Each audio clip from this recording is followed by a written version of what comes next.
And when I came to you, brothers and sisters, I did not come with eloquence or superior wisdom, as I proclaimed to you the testimony about God.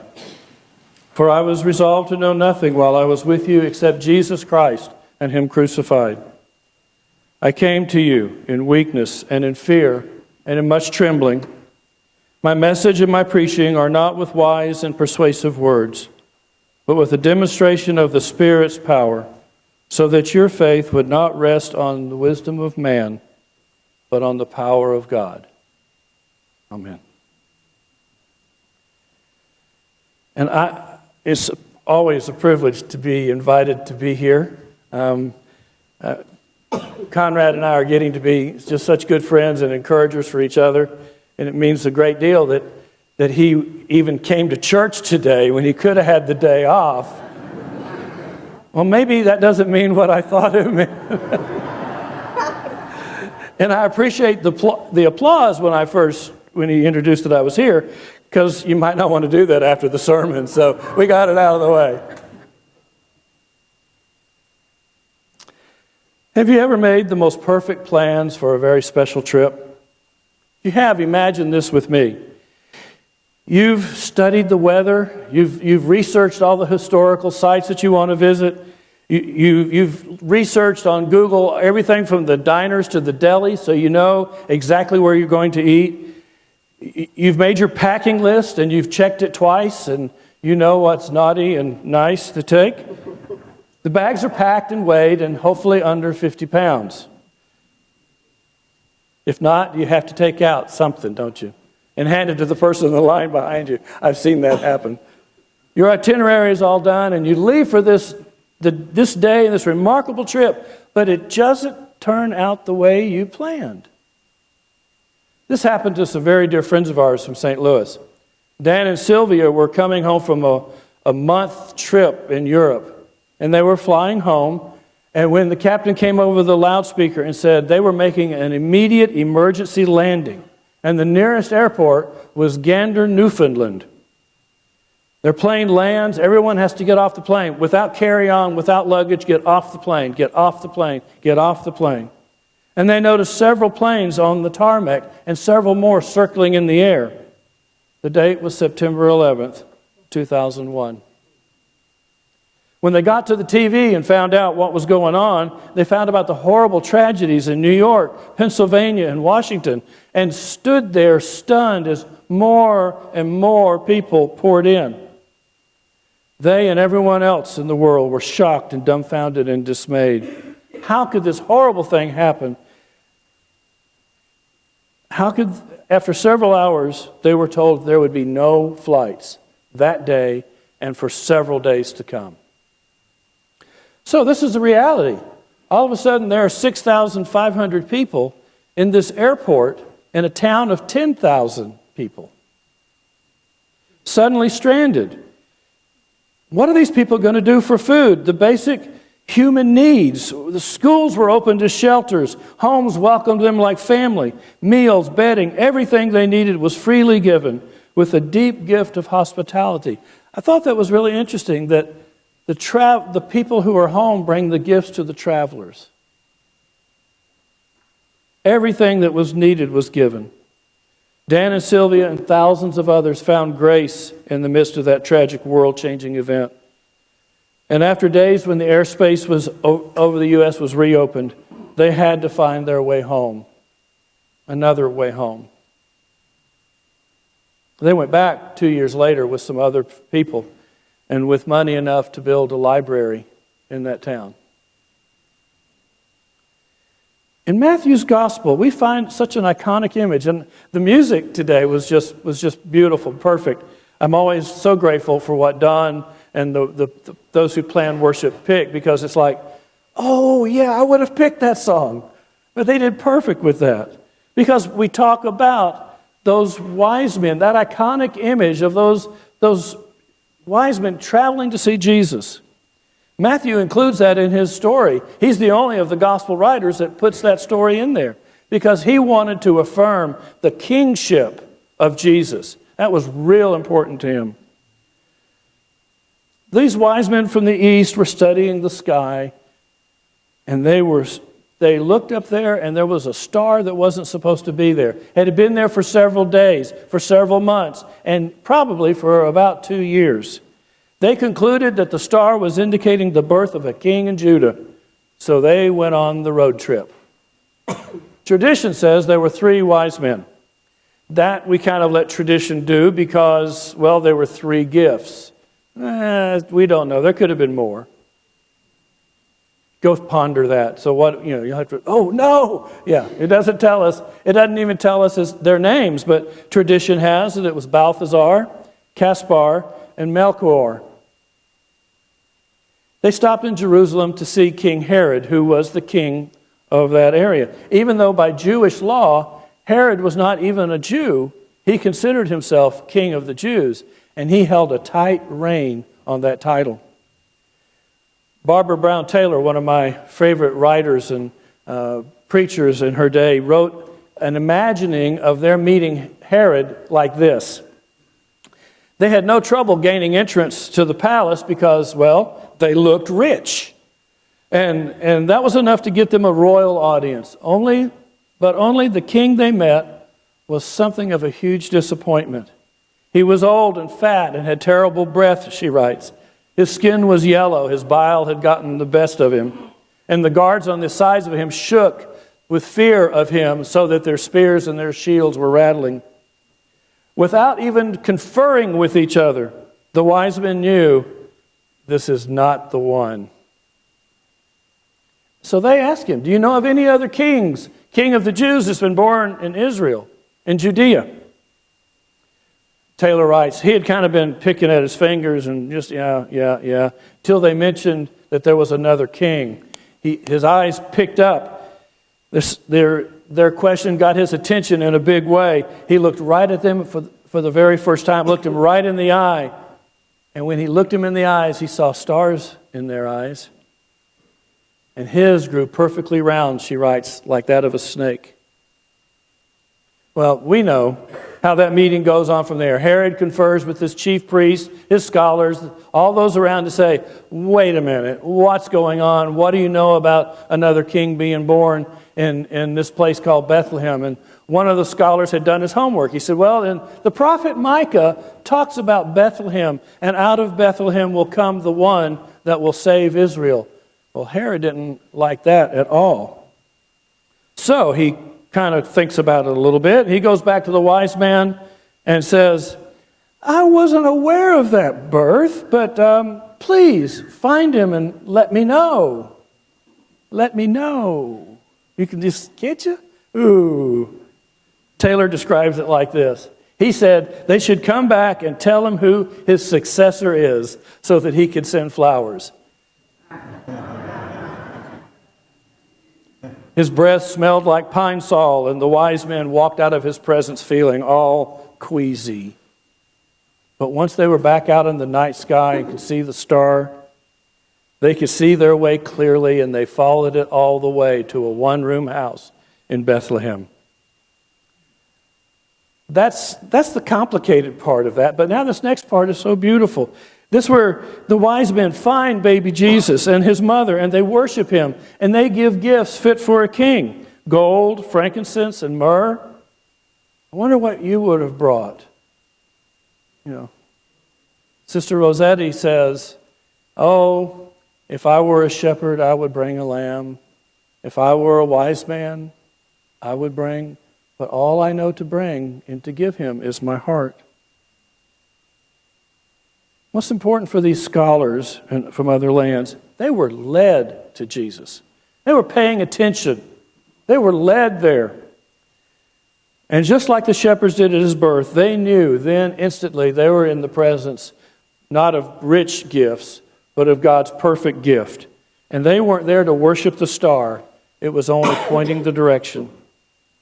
I think almost that image would be good for us as believers, is that to make sure that we're always pointing people to Jesus. We don't have to take them. We just have to point them. Matthew tells us, but they were warned in dreams to not go back to Herod. So they went home, and I love this expression, home by another way. They went home different The way they came to find Jesus was the path of scholarship, but they left under discipleship, having seen the Messiah. It wasn't the road that was just different, it was their heart. And that's what happens when you meet Jesus. You know, it's like those best laid plans that we have to go one way, and we wind up having to go another way. Something happens. We think our life is going to be just like this, and all of a sudden it's changed. The direction we thought was all right is suddenly all wrong. We think all is lost. How can we do this differently? I asked one of my chaplain friends, Reverend Jackie Hayes, and Jackie's been in this pulpit and preached with you, and he and I meet and talk a lot, especially right now. I'm doing some work part-time for hospice, and he's a hospice chaplain. And I mentored him into chaplaincy, and now he is mentoring me into the programs for community hospice. We kind of laugh about that a little bit, but I'm learning a computer system slowly. But I asked Jackie, I said, tell me, what about in your own experience? Have you ever had to find a different way than you thought? And he kind of smiled because I was on that journey with him. But this is what he reflected and said. In the course of my life in ministry, my greatest moments, my most meaningful moments, came in the face of my greatest loss and deepest disappointment. I had to find God's leading a new way. We know that too. We know which way our lives are going to unfold. We have it planned out. We have it all written out. And all of a sudden, our life is not unfolded. It is wadded up and thrown down, and we don't know which way to go and how to get there. The perfect family experiences brokenness. The ideal job becomes an ethical compromise. The person we trust breaks the trust. The one we plan on spending all of our days with for all of our lives is suddenly gone. Now we need to go home, but we got to go a different way. We want to go on, but the way is different. But this is the truth. Going home another way is not bad. Hear the good news that God is in the diversions and the detours of our life. When we think we can go based on our own wisdom and based on our own thoughts and practices and everything, we are sadly mistaken because something is going to change those plans. Has it ever happened to you? Can I get an amen like a Baptist? There we go. Thank you. I want every eye closed. And okay, here we go. So when we come there and we realize that it's not our wisdom, it's not the wisdom of men, it's the power of God. We relinquish our agenda and we listen to the Spirit of God, and it brings us to grace and new living. In my own personal journey, and I don't think I've shared this with you as a congregation, 2005, I took a sabbatical of 3 months from the church I had pastored for 17 years. I came back not feeling right about being there. I came back with them not feeling necessarily right about my being there. We knew, as the new year came, that our journeys were not going to continue together. Now what am I going to do? My plan was to pastor that church until I retired. But that way was not the right way for me or my family. I prayed, I cried, and with the best of them, I argued with God all I could to say, are you sure? I mean, here's what I want to do. Are you sure? I sought good counsel from good people. And wonderfully, some of those very people that encouraged and held on to us when our world was shaking and our spirits were rattled are here with us today. Bonnie and I opened our hearts up about where and how we were to go. Where would we find a new home? Where would I find a new church to pastor? Is that what I'm supposed to do with the rest of my ministry and my life? That's tough. 56 years old, trying to figure out what I want to be when I grow up. Rich and handsome wasn't on the option list. I'm sorry. In 2006, though, I was offered the opportunity to come to Baptist Medical Center, Jacksonville, to go into a clinical residency to be prepared as a chaplain. We made the plans to come to Jacksonville, and they assigned Baptist Nassau as the hospital that I was going to be working at. While I was in the middle of that residency, they hired me as a chaplain, which had never happened in Baptist Health. And when I finished that residency, that 1.5-year residency, I became a staff chaplain, a lead chaplain, and a senior chaplain later for the system. We found a new way. I found, like Jackie, I found my greatest calling, my most meaningful labor, my most compassionate service in those moments of such great disappointment. We found a new way. We found a new home. And with you, and because of your love and acceptance, we have found a new church. We're going to be joining the chapel as soon as I can get everything settled for us to be joining the chapel. I don't need, I guess, because I'm not serving as a clinical chaplain at a hospital, I don't have to maintain an endorsement that I had to remain as a Baptist for that. So now, amen. So now I can be a Presbyterian Luther Episcopalian like the rest of you. That wasn't in my notes. That was a tangent. Bonnie's back there saying, stick to the notes, stick to the... And it's all because of the babe that those shepherds worshipped. The babe that the wise men gave adoration. The babe that grew in favor of God, with God and man. The babe that became the Savior and the King of us all. I don't know what you look for in deciding the direction for your next steps in life. Is it which star is the shiniest? Which king tries to be the most persuasive? How strongly you try to hold on to your plan in the face of all those twists and turns? Maybe you need to stop and say, God, what do you require of me to bring to the Christ? What does God require of you in this time? Because we are not finished. We are not. But let's imagine Melchior, Casper, and Balthazar speaking with us today. They might say to us, we all know difficult journeys. We've all been grounded by heartache and heartbreak.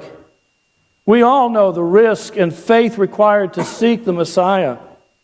And we all know that sometimes it is salvation to turn from the way that we thought we should go and follow the light that shines brightly eternally in Jesus Christ. Maybe if we listen to those wise men and we imagine following, we might hear them as they ride away, going home by another way. And we just might hear them singing, "Oh, star of wonder, star of night, star with glory and beauty bright, westward leading, still proceeding, guide us to thy perfect light." And we get up and we go. Thanks be to God. Thanks be to God.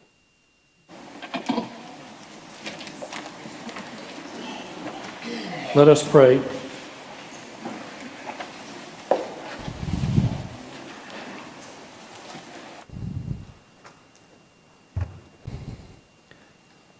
God, give us the courage to quit staring at our feet, to look up to the heavens, to quit depending upon our agenda and our map, to look at the one that you have laid out for us, a path of mercy, compassion, a path of obedience and love. Help us, O Lord, to look up from all that we would carry and bring it to you. Hear, O Jesus, our love and our faith, and ask for your mercy in leading and guiding us through your perfect love. Amen.